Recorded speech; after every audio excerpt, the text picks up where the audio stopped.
बघा संतांचे आपल्यावरती किती उपकार आहे। तुम्ही कल्पतरूचं झाड पाहिलंय का?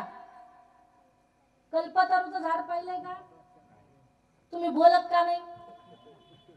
लोक म्हणतात भागा भागामध्ये फरक आहे, बरोबर का? आमच्या तिकडे मेल्यानंतर माणसं जाळतात, इथं कसं आहे हा? आमच्या तिकडे झोपल्यानंतर डोळे लावतात, इथं कसं आहे? बरोबर आहे तुमचं। काही काही लोक असे डेंजर राहते महाराज, झोपले तरी डोळे उघडे राहते।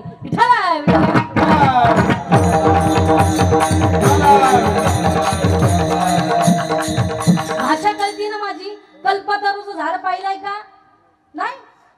तुम्ही तर संभाजीनगर मध्ये राहता, तुमच्या फाट्यालाच असून तुम्हाला माहिती नाही काय? दादा काय कल्पतरूचं झाड पाहिलं नाही? या रस्त्याने जर तुम्ही सरळ गेलात पलीकडच्या कडेला बघा ते महिला मंडळ, पाहिलंय का? ते पण हो म्हणते।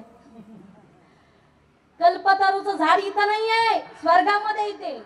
कल्पतरूच्या झाडाचा परिणाम असा आहे, एक वाघ सरू शेतामध्ये काम करून घरी चालला होता।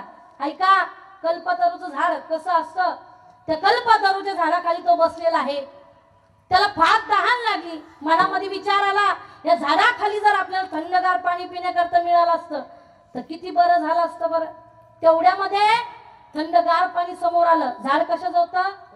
कल्पतरूचं। कल्पतरूचं झाड असं असतं, मनामध्ये ज्या इच्छा येईल ते पुरवण्याचं, पूर्ण करण्याचं काम कल्पतरूचं झाड करतं।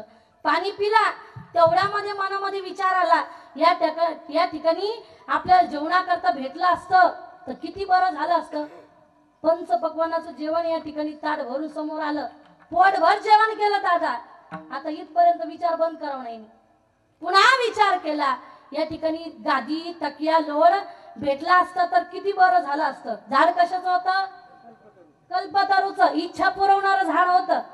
गादी आली, तकिया आला, लोड आला, त्याच्यावरती आराम करू लागला। पण मनामध्ये पुन्हा विचार आला, या ठिकाणी एखादं भूत तर नाही ना? म्हणजे आपण जे जे इच्छा मागतोय ते ते पूर्ण करते होत्या, कारण या ठिकाणी एखादं भूत तर नाही ना? एका मिनिटाच्या भूत पण आलं त्या ठिकाणी। आता यानं इथपर्यंतच थांबाव का नाही? झाड कशाचं होतं? कल्पतरूचं। पुन्हा विचार केला, हे भूत मला खाऊन तर नाही टाकणार ना? खाऊनही टाकलं।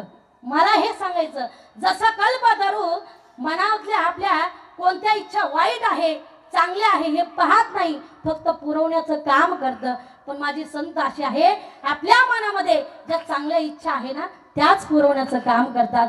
पण म्हणून तुकोबारांनी या जगाकडे पाहिलं की लोक फक्त सुखाकरता धावतात। लोकांना उपदेश केला की बाबांनो, तुम्हाला जर सुख पाहिजे, समाधान पाहिजे ना, काय करा? अभंगाच्या प्रथम चरणामध्ये सदा नाम घोष